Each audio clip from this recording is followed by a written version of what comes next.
Yes, I was baptized into the Ethiopian Orthodox Church of Qudus Mikael here in Indianapolis in December of. What were your religion before that? Were you part of any kind of any parts of religion before that? Yeah, so I was raised Protestant in sort of the non-denominational type of tradition, as much as it can be said to be a tradition. A very standard sort of American evangelical upbringing. The sort of aesthetics of the churches that I was raised in were the sort of rock band type church. The real emphasis is on the sermon, right? You have there's no liturgy really to be spoken of. But by the time I was going into college, I'm in college now. By the time I was going into college, I was an atheist. I was pretty thoroughly an atheist. I became an atheist in high school. And so coming into the church, I wasn't attached to any other churches at the time. That was sort of really only in my childhood. I first really heard about the Ethiopian church online from a pretty famous deacon named Deacon Henok Negesh in Los Angeles. Yeah, and so he was actually on. He was being interviewed by a man named Jonathan Pageau, talking about the Ethiopian church. And I was just like, wow, that's very interesting. It just seems very different from what I've experienced, and I'll visit. And I wasn't going to visit I wasn't thinking I would ever join this church. That wasn't really my concern. I was just interested. ሴቶች መልካሙን ትምህርት ያስተምሩ ብሎ ያዛል። ጳውሎስ ራሱ አሳያቸዋል። ሴቶች አስተማሪዎች እንዲሆኑ ጳውሎስ ያዛል። ይህ መጽሐፍ ቅዱሳዊ አይደላችሁም። በዝግታ ትኖሪልና ልታስተምር ወይም ተርጉሞታል እዛው በወንድ ላይ ልትሰለጥን አልፈቅድም ብሎ ፔንቴኮስታል ካሪዝማቲክ ምናምን ይፈቅዳሉ እነሱ ከቃሉ ውጭ ስሉ ሴትን በቤተክርስቲያን ውስጥ ፓስተር የሚያደርግ ሐዋሪያ ምናምን እጅ የጫነሽ ለሁሉ መጸለይ የሚያደርግ ማህበር ቀላል ነው መልሱ በእግዚአብሔር ቃል ላይ ያመፀ ቤተክርስቲያን አለቀ። ኦኬ እስቲ አንዲ የተጠቀሙትን ቃል በድጋሚ ስሙት። ይህ መጽሐፍ ቅዱሳዊ አይደላችሁም። ቀላል ነው መልሱ በእግዚአብሔር ቃል ላይ ያመፀ ቤተክርስቲያን አለቀ። ወል እንግዲህ ሴት ልጅ በማህበር ማስተማር አለባት ወይስ የለባትም መጽሐፍ ቅዱስ ስለዚህ ምን ያስተምራል የሚለው ጉዳይ ላይ አንደኛው ፕሮቴስታንት ምን ሲል ሰማነው ሴቶች በመጽሐፍ ቅዱስ ላይ ማስተማር ይችላሉ ይህ መጽሐፍ ቅዱሳዊ አይደላችሁ ማለት ሴቶችን ሰብስበው አንዱ ደግሞ መጣና የለም ይህንን የሚፈቅድ ሴቶች እንዲያስተምሩ የሚፈቅድ ካለ በእግዚአብሔር ቃል ላይ ያመፀ ነው ጴንጤዎች ምናምን ይፈቅዳሉ ምክንያቱም እነሱ ከእግዚአብሔር ቃል ውጪ ስለሆኑ ነው አለ። ሁለቱም ፕሮቴስታንቶች ግን መጽሐፍ ቅዱስ ብቻ ይላሉ። መጽሐፍ ቅዱስ ብቻ ብላችሁ ታዲያ ማንም ይዳኛችሁ? እሺ አይ ራሱ መጽሐፍ ቅዱስ ካላችሁ መጽሐፍ ቅዱስማ ይሄው ጳውሎስን እየጠቀሱ ነው ሁለቱም ዘን ማን ይዳኛችሁ? በትክክል ያስተማረው ከሁለታችሁ ማን እንደሆነ ማን የሚዳኘው? መጽሐፍ ቅዱስ ብቻ የሚለው ትምህርት ትክክለኛ የሆነውን ትምህርት ትክክለኛ ካልሆነው እንኳን መለየት አይችልም። መጽሐፍ ቅዱስ ብቻ የሚለው ትክክለኛ የሆነውን ሃይማኖት ለይታ ልትሰጥ የምትችለው የኢየሱስ ቤተክርስቲያን ብቻ ናት። አለቀ። ትክክለኛ የሆነውን ትምህርት ትክክለኛ ካልሆነው ትምህርት ትክክለኛ የሆነውን መጽሐፍ ትክክለኛ ካልሆነ መጽሐፍ ይህም በመንፈስ ቅዱስ አሰራር ይሆናል። በምን ውስጥ? በቤተክርስቲያን ውስጥ ይቆያል።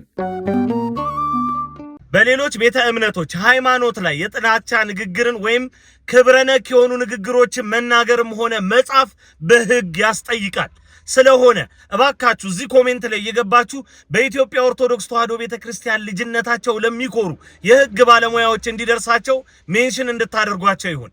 ይህ ሰው ቂጣ በቀደደው አፉ እንደፈለገ ነገሮችን እየተናገረ መነጋገሪያ ነው መሆን የሚፈልገው። ስላንተ በማውራት ጊዜ አናባክንም። ነገር ግን እንደዚህ ያለ ነውረኝነትን ለጻፍከውና ክብረነክ የሆኑ ንግግሮችን ለተናገርክባት ቤተክርስቲያን ግን ዋጋ ትከፍላለህ። ሁላችንም እንዲህ ያለውን ድርጊት እየተቃወምን ይህ ሰው ለሕግ አግባብ እንዲቀርብልን በጋራ መታገል ይኖርብናል።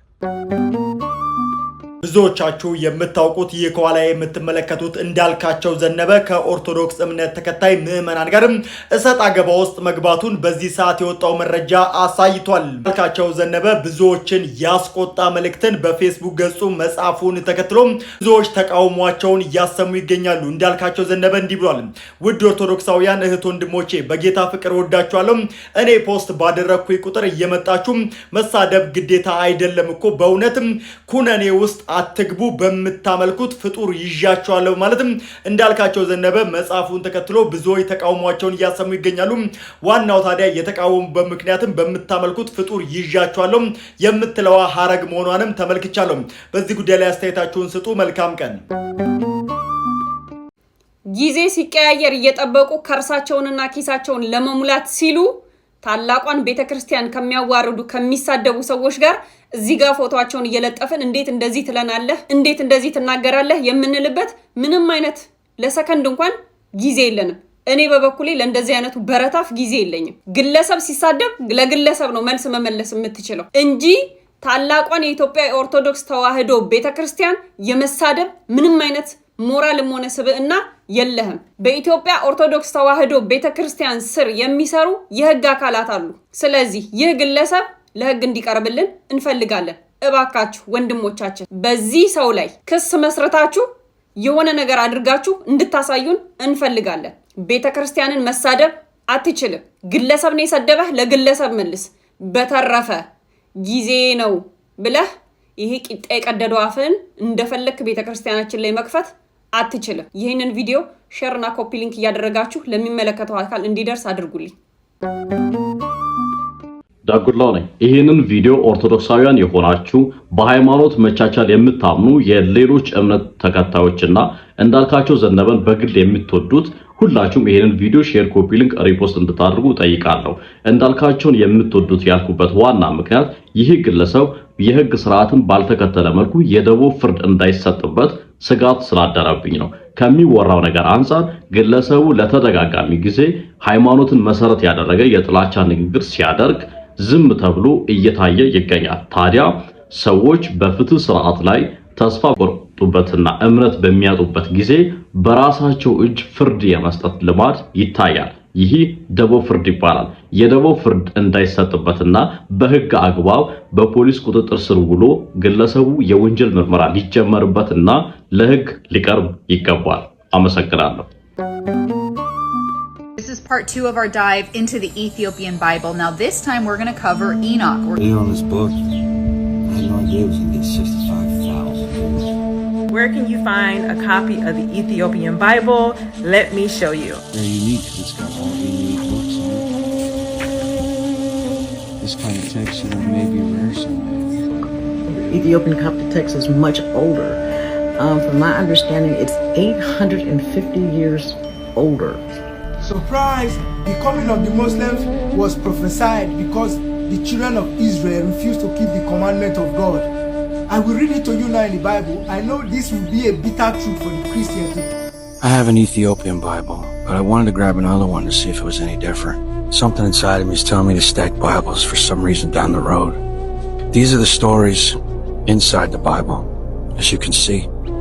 Even the ones that were taken out of King James are found in this Bible. The book of Enoch, Jubilee, and all the books in the King James Version. There's a preface here. Gotta get you prepared for the journey you're about to take if you decide to make the choice.